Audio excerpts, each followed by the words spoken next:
No one's won more on tour. 44 victories on tour. He's played a lot of tennis and he's moved up to number 5 in the world. He's playing today. And in prime time tonight, 20-time Grand Slam champion Roger Federer closes out play on Ashe. And 23-time Grand Slam champion Serena Williams takes on Grand Slam champion Maria Sharapova in a first-round match. Prime time at the Open. That's all coming up tonight. Just moments ago, Kei Nishikori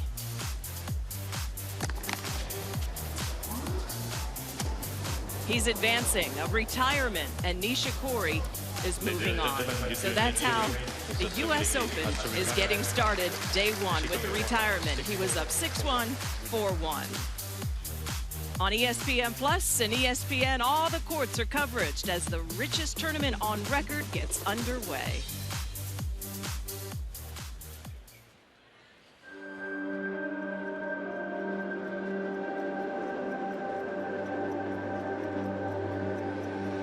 This is where it used to be, Forest Hills. Same borough, different age, when the stage was grass, where in 1968, an amateur won the title. There it is, Arthur Ashe, the champion of the United States in every respect. It was the start of a legacy destined to last. And now his name graces not only the past, but this place. For these men, time doesn't seem to pass. They are still kings of the hill, heading towards nearly 2 decades of dominance. Djokovic, the indomitable. Nadal, the force of nature. Federer, the father figure still teaching would-be successors. Wimbledon winner Simona Halep has a hard-court slam in her sights. And Coco Gauff's coming of age continues. Defending champion Naomi Osaka returns to the scene of the soap opera. And 20 years after her first win here, ever the fighter in the game she redefined, Serena is still the headline. Her current quest for her 24th slam starts against the veteran, voracious Maria Sharapova. In a matchup and a major that Serena has dominated through the years. A few miles away, at the former site of America's major, tennis history is preserved. Here, in Flushing Meadows, it's still being made at the U.S. Open.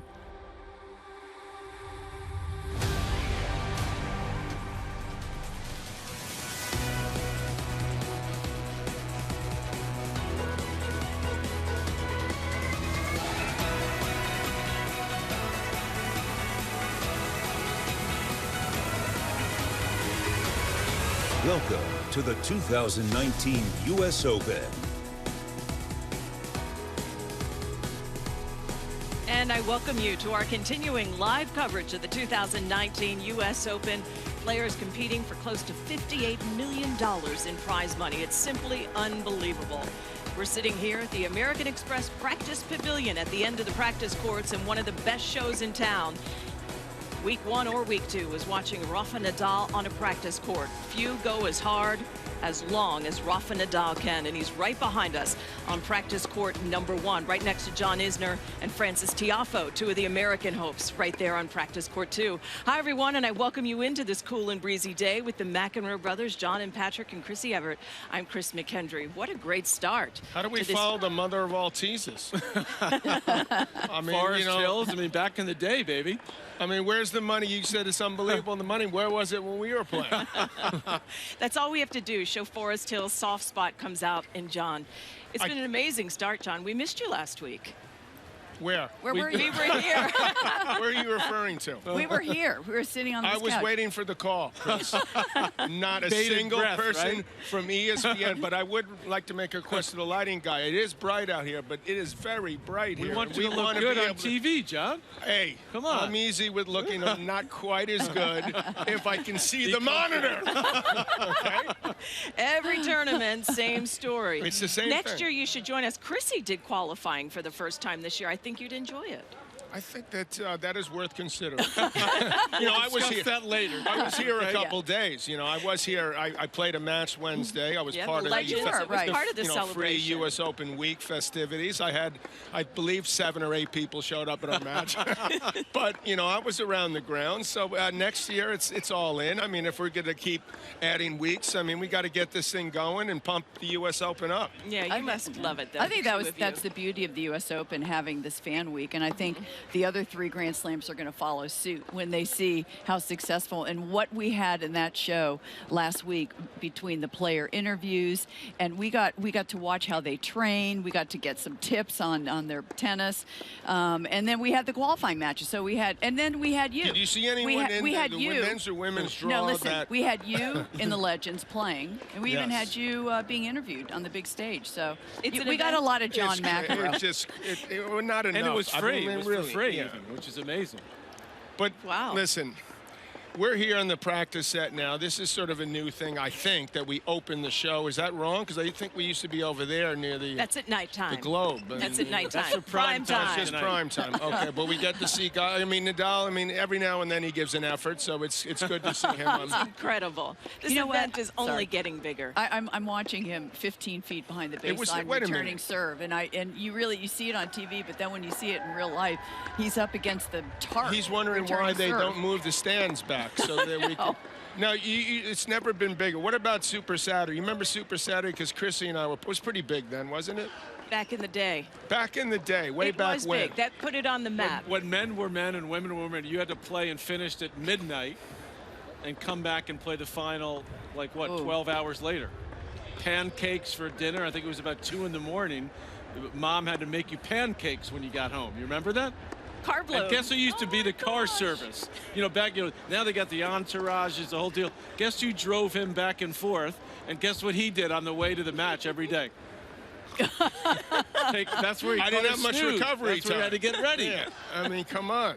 Those are the days. Those were the days. Yeah, This is they actually the were. last Grand Slam of the decade.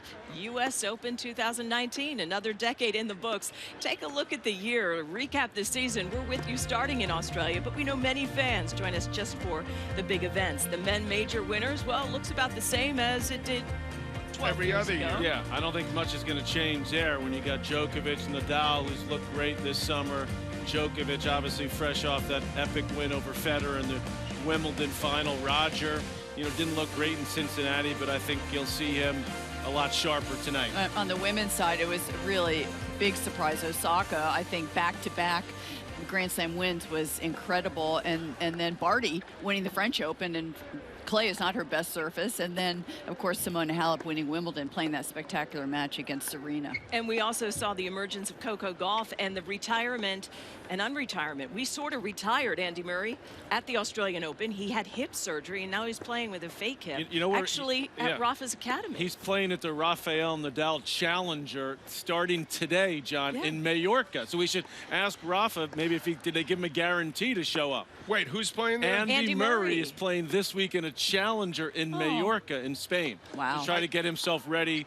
He wants to play a lot of matches this year, at the end of the year, to try to get himself ready for 2020. Who said you cannot be serious? Wait, is he playing doubles here? No, he's not playing no, doubles. he's not. just Mallorca. He's going to play the Challenger in Mallorca. Mallorca. Yeah, Yes, he is. See, I what like should- how you said fake hip. yeah. It's like a fake hip. Hey, it's Carlos. like bionic hip. Bionic hip, Are you, yeah. Okay. Do you own the Challenger in Mallorca? Do you own the Challenger in Mallorca? Do you own it? Do you own it? You and Rafa? Did Rafa give Murray a guarantee? We want to know. But the big boss is Rafa. See, then no surprise there. It's Carlos Something to get Moya. answers Right. from these guys. Rafa's He's focused. coach. It's not, we're not. They claim we're they not can't getting hear deep us. here. What was your favorite moment this year? My favorite moment was the 5th set tiebreaker. with when Roger played Novak. I mean, that to me, it's never happened in a Grand Slam before. And to me, it only could happen here. And so I hope it happens a lot more, because that was an unbelievable fifth set, a roller coaster. And so to me, on the men's side, Chrissy, I'll give you the women's, and you tell me the most incredible moment on the women's side in 2019. That's a good question. I think between Simona Halep winning Wimbledon in the form that she did it, under an hour, 6-2, 6-2 with 4 unforced errors. I mean, just the immaculate way that she played, and the emergence of Coco Gauff, also 15-year-old. Am I allowed to give my best moment? We don't care about it. Was actually the first set of the final between Federer and Djokovic, because watching those guys up close and seeing the way they were elevating their level, it made it even more obvious to me that these two guys are to me they were playing a different game than the rest of it. Obviously Nadal's in that category as well, but it was like every single shot was that much more urgent. And watching them do it in the first set of that final of Wimbledon, which turned out to be a crucial set as well, it just re-clarifies to me how good these guys are and how much better they are than everybody else. My most enjoyable match that I watched on the men's side this year, I guess second to that, but maybe more enjoyable, just the tactics, is when Daniel Medvedev, played Djokovic at the Australian Open. And he decided that he was going to try to outlast him and break him down physically. And he played basically the type of game you play when you're in the 14 and unders. You know, he played a lot of long rallies. It looked like it made absolutely no sense at all that he was going to try to do this to Novak, who's still supremely fit. But it looked like both guys were going to fall over at the end. And I said to myself, there's something about Medvedev. This guy is extremely smart. He gets you you feel uncomfortable, you're edgy, you don't know really quite what he's going to do. He's trying all sorts of different things. And lo and behold, if you said besides the top three, you know, who's going to win this thing? Well, suddenly this guy's just gotten to 3 straight finals and won Cincy, and so he's the real deal, man. He's coming along big time. He is. More on him in a minute. In fact, in Cincy, he beat Djokovic. I know it's 2 out of 3, not 3 out of 5, but he did turn the tables there. Look at what the big three have done. I say it's the last Grand Slam of the decade. It's been a decade plus of absolute dominance. They've won the last 11 majors. They're seated here 1, 2, and 3. They were seated here 1, 2, and 3 a dozen years ago, and they won this U.S. Open 11 of the last 15 years. Here they are. And, you know, that's why they're the champions they are. They've won so many Grand Slam titles that when they walk out on the court in the final, it's normal for them. You know, there's no drama. They go to another stratosphere as far as mentally, Patrick, I think, and emotionally. They feel very comfortable there. You've been met 3 more selfish people than these people ever. The 3 of us. I mean, we're pretty selfish, okay? But this is a whole new level. They're trying to sweep the Grand Slams for a 3rd straight year. Let's listen to the 3 of them on it. I don't think there is such thing as luck if it happens year after year for many years. So I personally have enjoyed lots of success and have been blessed to play well in these courts here in US Open, especially the Arthur Ashe. I'm not putting extra pressure on myself. I know it's going to be tough, so I'm not coming in as the overwhelming favorite like maybe I did back in 2006 or 7. So I'm very much aware of how I need to approach this tournament mentally. I hope to be ready. Last year, honestly, I was not that bad. Of course, my feeling on the knees are better this year than last year, but last year the problem was I played 3 or 4 very, very long matches. So that's tough. And then happened in that semifinals, that thing with the knee. I hope to be ready for it.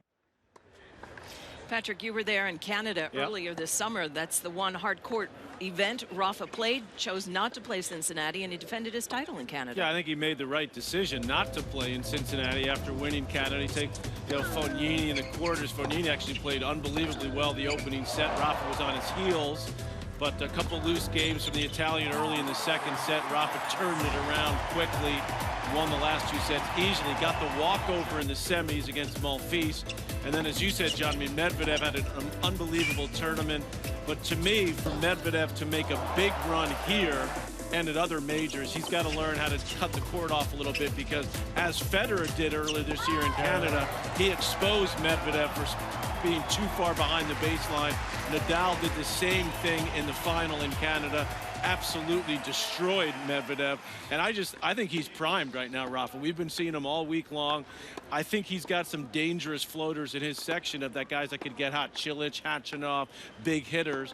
But overall, he's got to be happy he's got Federer on the other side of the draw, who would play Djokovic in the semis. So really for Rafa, he's got to beat one of the big other 2 guys to win this. Who's your pick? Because I agree 100% with you with Rafa. And I think as I watch him play matches, he's making adjustments. He's serving bigger, he's hitting bigger, and he's still cutting down his errors. And he's just more aggressive. But he's my pick. What about you? If they bring their A games, I think Novak's better on hard court. Yep. So we'll see what happens. His draw is pretty significantly more difficult.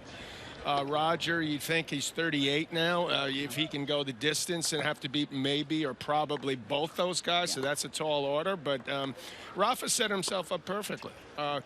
I'm sure the people in Cincinnati weren't too thrilled that he pulled out, having won pretty easily in Montreal, and saying, I'm fatigued. I get it. But that's a tough one. A lot of people dropping out, a little bit hard to say. I mean, he just, you know, when Rafa just spoke a few minutes ago, he talked about having those 3 tough matches. Those are the things that, you know, we or they can't anticipate. You don't know what's going to happen with these guys if they get caught in these wars like Rafa did when he had to play team, and Khachanov, they went at it big time, and Del Potro was playing well. So, you know, a lot of guys falling by the ways. This has been a tough week for athletes, man. I feel Andrew Luck just, you know, retired. That was horrible. Milos Raonic, my old buddy, he's out. Anderson's been hobbling. He had to pull out. So draws are opening up a little bit, but it's somehow, some way, these guys, you know, they're still there. Where are these guys that are going to beat? Someone come up. Someone please. Step up. You know, it was 17 years ago, Pete Sampras won his last U.S. Open, his last Grand Slam title, extending his record to 14. At that moment, Rafa, Roger, Novak, no one had a Grand Slam title yet. Now they're at 20, 18, 16. Are they that much better than the competition and the generation that came before them? Before them? Agassi, Sampras. That's a tough call. What about before them? No, but I think one of the reasons why is they've pushed each other. I think that's what a rivalry does. When you have, you know, you push each other to get better and better. And, you know, Federer was being Nadal. Nadal went back into the gym and went back to the drawing board. And then, you know, they build each other up, and they improve each other's games. Down as the greatest 3 or the greatest generation. 3 of the greatest. It happens ever. that we're watching, and we should enjoy this the last year or two, because I mean, I know Roger looks like he can play forever, but he is 38, so you got to figure the next year or two. Rafa, you know, it's hard to say with him. He's got, you know, that intense motivation to train as hard. Novak, we'll see. He seems the most likely to last 3-4 more years, but that's a lot to ask. But you're looking at the level. You know, I think Chrissy hit it dead on. They made each other better, but the other guys, where are these other guys? You got to be like hungrier and meaner. They don't believe. Get out there and go down and dig deeper. Why do these guys? You got to answer me this, please. Why do they seem to want it more than the other guys? I don't think that. Someone tell me why that is. First of all, and I see the same thing when players play Serena. Like, they get a lead and they can't close. You know, I don't think they believe. They don't have that belief. But let me ask you this, John. Do you think, is it they want it more, or they're just, these guys are just better? Yes, of course they want. I'm not going to sit here and say that Medvedev doesn't want it as much, or you know, Nishikori and these other guys, Dimitrov, who's fallen off the map, but other guys that we thought could make a run. Both. To me, are they too greatly rewarded? These guys, I mean, these guys are some of the richest athletes in the world. I mean, Roger Federer, Nadal. I mean, it's unbelievable how much money they make. They don't care. They want to win titles. And what's so incredible about what we're seeing is that it seems like they know that the only guys that can stop them are each other. in the grand scheme of things when you're talking about major titles. And that's exactly what they're playing for right now. You know, if Roger had won 1 point, if that serve had gone in by that, much on match point, he's got 21 and Djokovic has got 15. Now it's 2016. That's a whole different ballgame. Well, you know. How about trash talk a little bit? No, but let's bring that you back. You got Kyrgios. He's doing it. Well, he's doing it, but let's get him fit, too. Okay. Well, let's go back to the top 3, because having been #1 in the world, I retired at 34, but I think when you're the greatest at something in the world, you want to milk it as long as you can, because you know once you retire, you're never going to get it back, and there's no greater feeling than holding that Wimbledon trophy or that U.S. Open trophy. Is that a scary thought? Do you think these players are afraid, like once you retire, you don't get that feeling back? I don't think it's scary, but I think it's realistic to know I'm healthy and I'm still #1 or #2 or #3 in the world, and I'm just going to still, go at it and try to improve. And what were you ranked when you retired? 4. So if it's not 1, 2, or 3, that's it? 4? No, mentally, I woke up in the morning and I didn't want to go out there and play. So I retired more for the mental aspect rather than the physical aspect. Well, the men are favored 1, 2, 3 to win this event, and then it's Medvedev with 44 wins on tour. Perhaps this is his breakthrough, or maybe someone like Tsitsipas. Much to talk about with the younger generation, and we will. For the ladies, interesting you bring up you were 4 and said enough. Patrick Mouratoglou has often told us once Serena can no longer win, really contend, he doesn't expect her to hang around. She's at 23 Grand Slam titles, but the last 3 finals she's been in. And let's note, 3 finals since having a child is incredible, but she's lost in the championship matches. She's been to the finals 3 out of the last 5 Grand Slams. She reached the final last 2 weeks ago. So she's still going for the 24. I mean, does she have inspiration? Does she have a goal? These players need goals, and she will tie Mark record at 24 if she wins 1 more, and I think that is why she's still in the game. Well, she's got some added inspiration because she wants to put that fiasco of last year behind her. She gave me a serious run for my money. This is a Don't worry, Serena. It wasn't as bad as me sometimes, I suppose. But we look here. I'm trying to see. Can you guys see that? Yeah. It's the road. Yeah. Oh, the road. Okay. Barty maybe in the quarters. Pliskova semis. Osaka. The top seed would be her potential final opponent. This is her road too. Is she going to win it, John? Let's get to the point. I mean, anytime Serena Williams enters an event, to me, and if she's going to play it the way she's capable of playing, I think she can win it. But this is why we're so interested, because we're not sure. Obviously, is she 38 yet, or is she about to be 38? She's about to be 38. Either way, she's been knocking at the doors. 20 years. Yeah. I would be somewhat surprised if she doesn't win it. I would be. I think that she looks since she's come back as fit as I've seen her. I mean, with all due respect to like Cincinnati and the other smaller events, even though I know it's important. Canada, where she got to the final. Canada. I mean, she cares about the majors. That's all that matters. So if she's training hard enough to get herself so she can go out there and do her thing. And listen, this is going to be interesting to see how the crowd reacts to her. I think they'll get behind her, even though it was a lose-lose for everybody. I know somebody that used to thrive in chaotic situations, okay, on the tennis court. He's pretty close over here. Chrissy. And Serena Williams, I believe, is going to thrive with all the hoopla here. Everybody wants to, she loves that in a way. She will thrive. I agree. I think she's going to win this title. She doesn't have the same domination, obviously, that she did in the past, and she hasn't been able to distance herself the way Djokovic, Federer now in their 30s are. But the fact is, if you get to 3 major finals, you're good enough to win one. And the reason, to me, why she hasn't won one is nerves. She's gotten nervous. She's gotten extremely tight in those matches early on. The feet stop moving. I think the energy here that the New York crowd will bring to her if she gets to the final, I believe she's going to overcome it. I like your hair, by the way, Thank Patrick. you, my friend. Listen, I'm a little less is more, but okay, this is about good. We always love your hair. Yeah, You we know always what? love it. I like to And talk Chris, about I mean, Serena. there's no doubt about that. And we'll be Women's right tennis. back. No, stop it. I think the one thing we all agree on is that her ceiling is higher than anybody else's.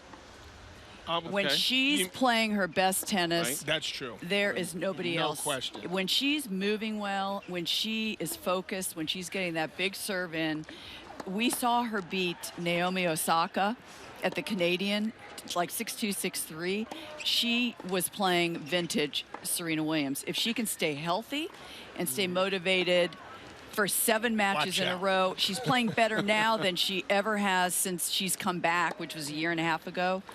Title's hers. That's the advice you often give me when we're watching matches together, and I'll say, they look so close. Christy will say, Serena can only go up, and that player can only go down. Hang in there, and usually Well, what pulls it out. They're going to try Can to I get do one last thing, Chris? I know you're trying to get the break. John's trying to talk. I understand. No, We have but more headlines. Oh, wait. Okay, go More ahead. headlines. Speaking of Naomi Osaka. Okay. Serena beat her in Canada. Naomi did go into Cincinnati and play a few matches and then injured her knee. Okay. And this was her practicing just the other day. She has a knee brace on, but she certainly seems to be moving quite well. Simona Halep.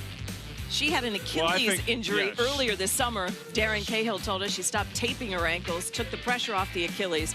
There's no issue there. She's trying to win a match here for the first time in 3 years. She'll take on Nicole Gibbs, which is a good match for her. And Chrissy, you like Andreescu a whole lot. I do. I like Andreescu, and you know, again, Indian Wells, and the Canadian Open, she beat top 10 players. That's pretty darn good. But Madison Keys is one to watch. Won Cincinnati, and of course the introduction of Coco Gauff to the U.S. Open. She's making her debut, and she's going to get a lot of fans on her side. And she's also playing doubles, Coco Gauff and Katie McNally. And then Amanda Anisimova. She's an 18-year-old American. She's young. Has everything. Semis of the French. We wish her the best following some very sad family news. So she will not be here at the U.S. Open. Also still to come today, Venus Williams. What do we make of her chances here? She always plays well at the U.S. Open. In fact, the last 4 times she's lost here, the person's gone on to make the final or win the title. Venus was dropped down to 65 in the world, but then had a great run at Cincinnati. Does anybody love the game more than Venus Williams? Is anybody more resilient?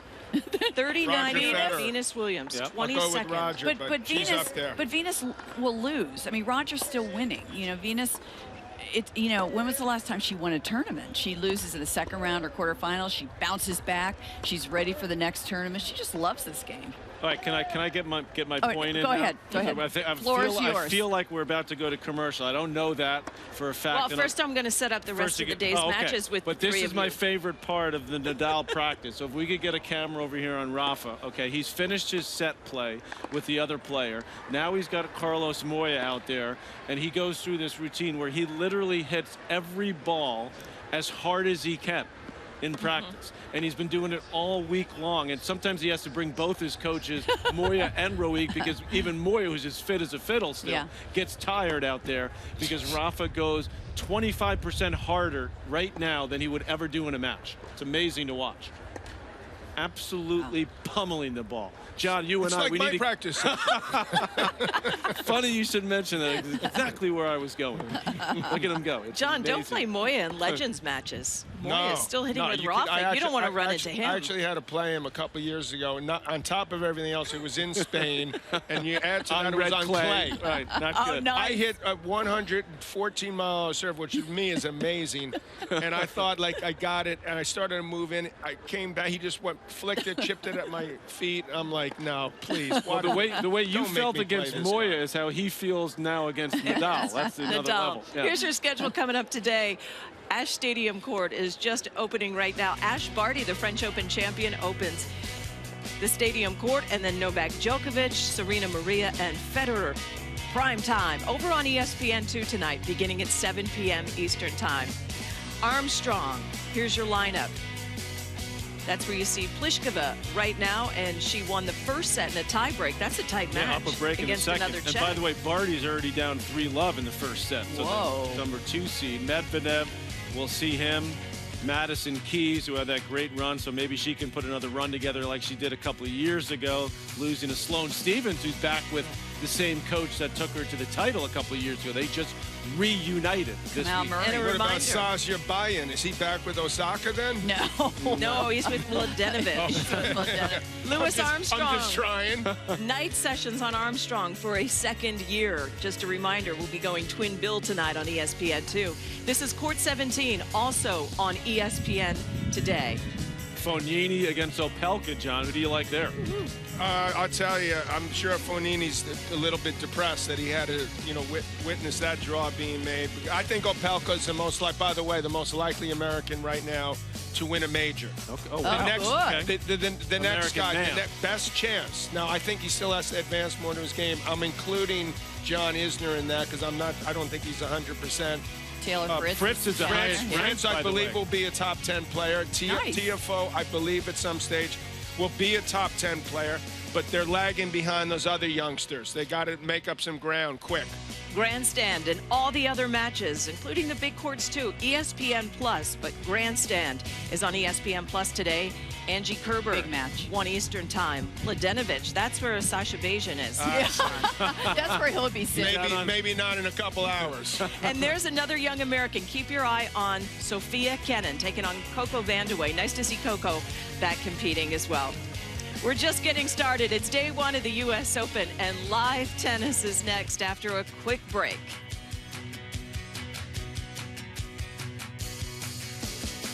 He's in the quad division, based superstar down there in Australia, based on his Danger once again for Rafa.